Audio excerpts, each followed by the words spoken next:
Okay mga ka-Spark, so open natin yung apps ng DoorDash. Okay, ayan, itong DoorDash. Ayan, makikita nyo yung DoorDash natin. At the same time meron tayong Uber dyan, so DoorDash muna tayo ngayon. Alright, so medyo matagal tayong hindi nag-DoorDash, kaya okay pa rin, na-activate pa. So yan, makikita nyo, wait, so $0 tayo. Okay, at pag na-ready ko tong dash, maghihintay na lang tayo ng offer galing sa kanya. Okay, so let's go, i-dash na natin yan. So kailangan nating i-verify yung identity kasi matagal tayo hindi nag-DoorDash mga ka-Spark. So i-verify muna natin, then balik ako sa inyo. Okay, so mga ka-Sparks, okay na, your identity was successfully verified. So got it natin, and got it, and dash. So finding offers tayo ngayon, at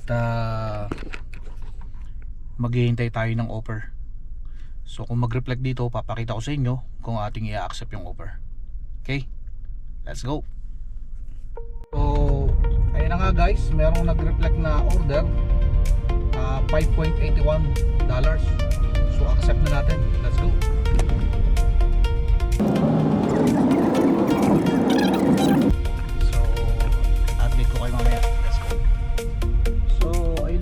Sparks, no? So in-accept natin yung offer, $5.81. Then in 5 minutes nandun na tayo sa location para kunin yung, para pick up yung order. So let's go. Ito yung ating first order. Update ko kayo mamaya.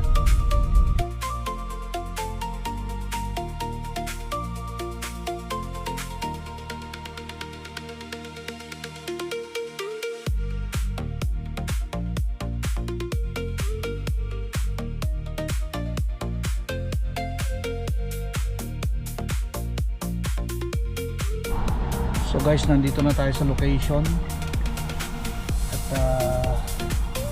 magpa-park lang tayo sa glit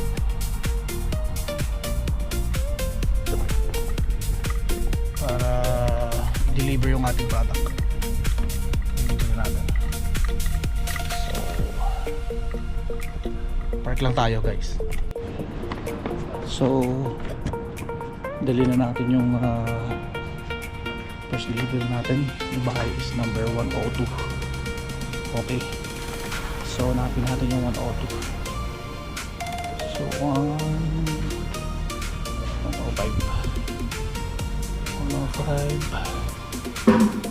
So 102.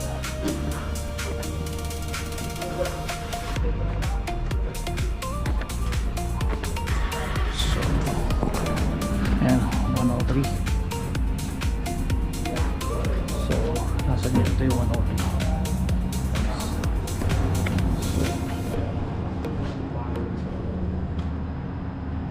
So pagin na natin, tapos continue tayo.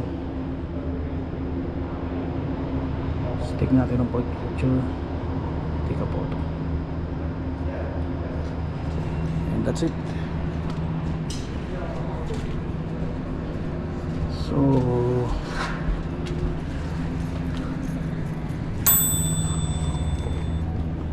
guys, second order, second offer, $6.85.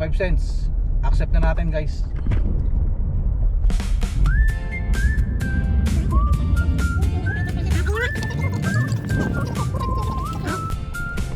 So in-accept natin yung second offer na $6.85. Alright, so pumunta na tayo doon sa location. Let's go.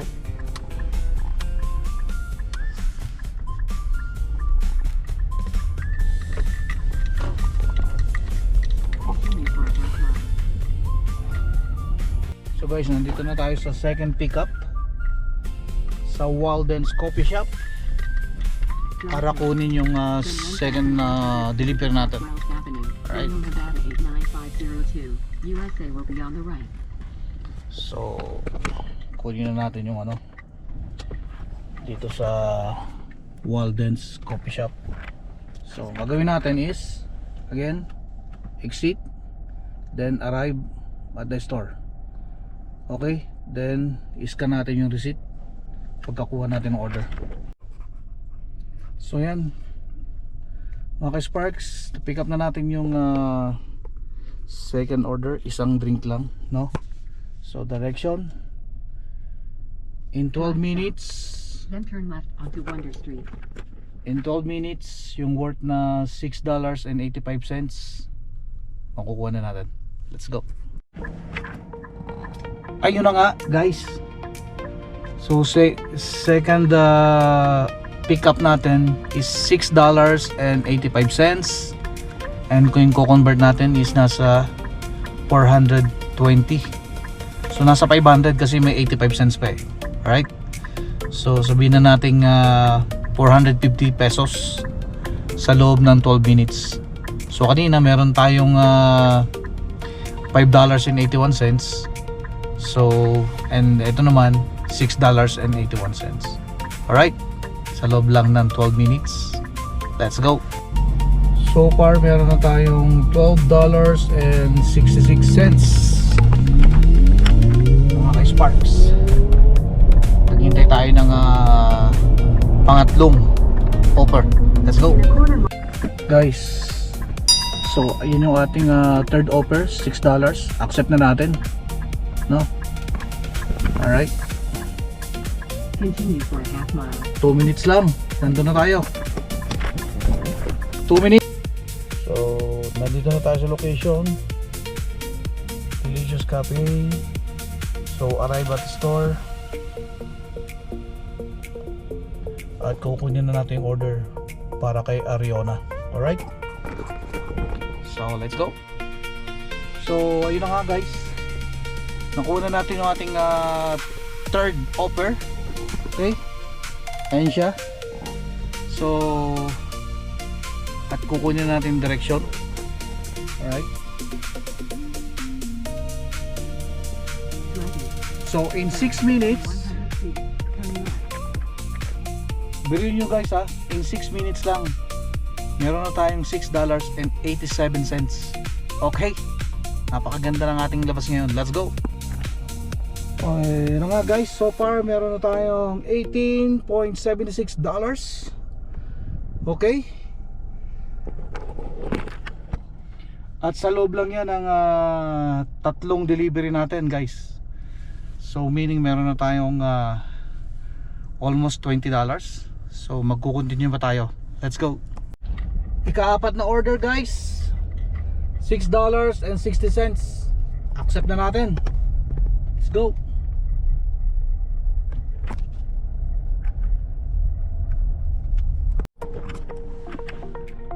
Ayun na nga guys. So ika-apat na delivery na natin to. At ang offer sa atin is $6.81. Talagang hindi bumababa ng $5, diba? So nandito na tayo sa location. Okay, exit and arrive to the store. At pipikapin na natin yung order. So may reminders, meron siyang drinks. Got it. At papasok na tayo dun sa Wendy's. Let's go. At ayun na nga mga ka-Sparks, so nakuha natin yung ating ika-apat na delivery. Okay, from Wendy's. And ito yung direction niya. Alright, so tingnan natin kung ilang minuto. Okay, so in 14 minutes matatapos natin yung ating ika-apat na delivery. Let's go. Guys, nandito na tayo sa ika-apat na drop off. Okay, deliver lang natin yung order. Okay, ito yung kanyang order. Dali na natin. Ayun na nga, so far so good mga ka-Sparks, dahil meron na tayong $25.36 sa loob lang ng 4 na deliveries. Okay? So ko-convert natin yan sa peso. Mga sa $20 meron tayong 1,200 and meron pa tayong $5 na 300. So 1,800 or 1,900 na tumataginting, guys. Okay? Sa loob lang yan ng 4 na deliveries. Okay? So time check 11 o'clock. So nag-start tayo 9:30. Let's go. Guys, merong nag-reflect na order $4.35, no? So pain natin na kunin. Sayang din. Pero sabi ko kanina minimum $5 tayo eh. So let's go. Kunin na rin natin. Mga ka-Spark, nagbago yung isip ko, no? Kasi $4.35 lang. At sabi ko nga is minimum $5 tayo. Ayan, may pumasok na naman. So hindi ko kinuha yung $4 kanina. May pumasok na naman pero $4.60. Nakita nyo? So hindi tayo mag-a-accept. Minimum natin $5 lang. Okay. So meron niyang oras. Nakita nyo sa gilid. Ito 21 seconds. Pag naubos yan, hindi mo yan tinanggap, mawawala na yan. So ginawa niyang $4.60. Kanina $4.35. Pero parehas din ang location. So hindi natin kukunin yan, no? So kukunin natin $5 pataas. Okay?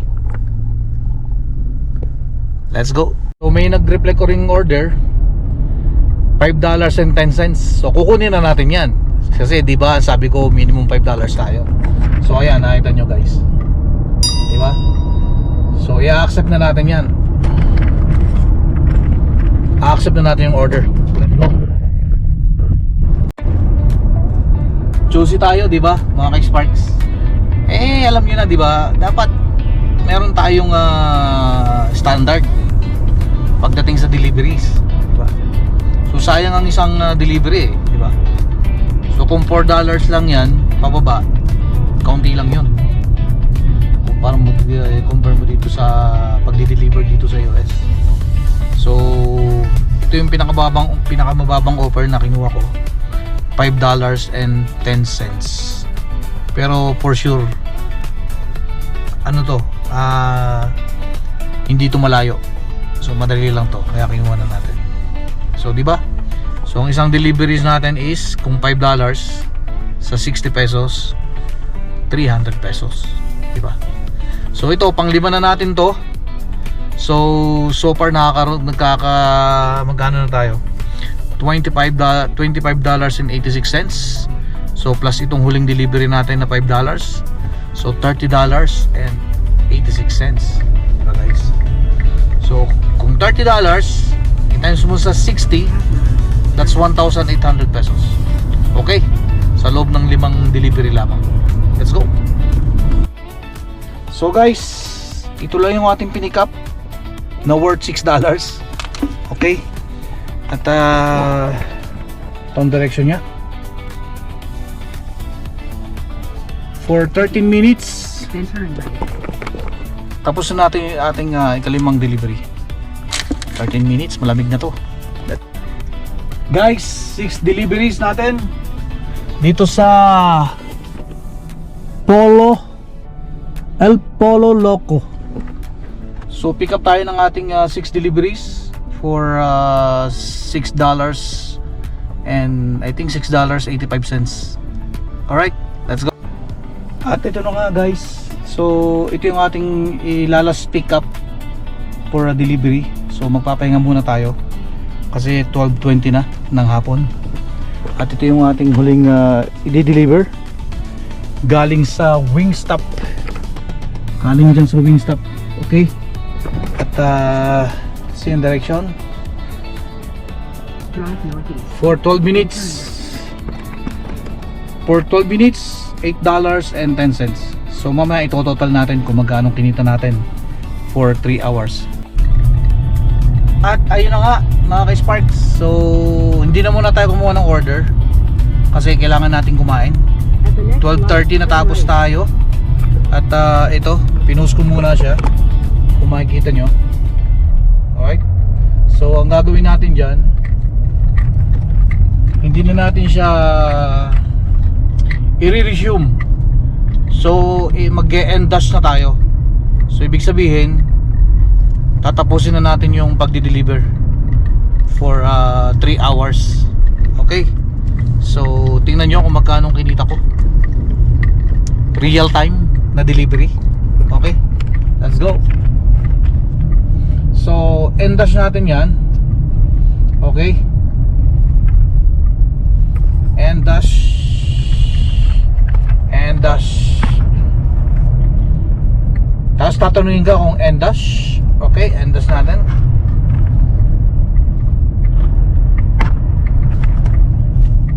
At the light, turn right onto South Arlington At Avenue. makikita nyo yung kinita ko guys ay magkano?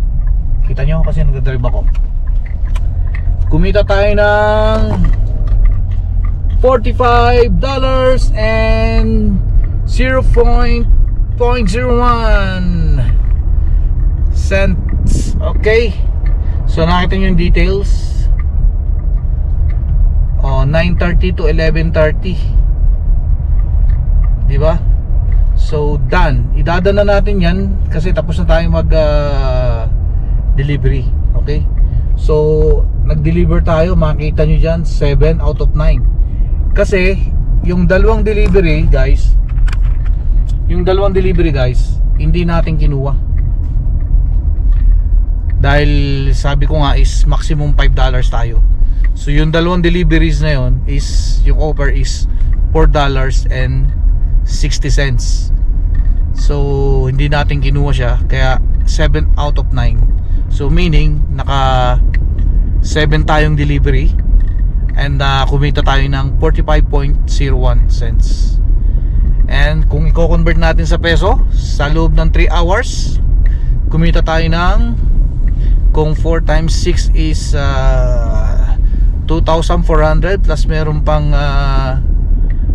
$5, may 300, 2,000, kumita tayo ng 2,700. Tama ba ako?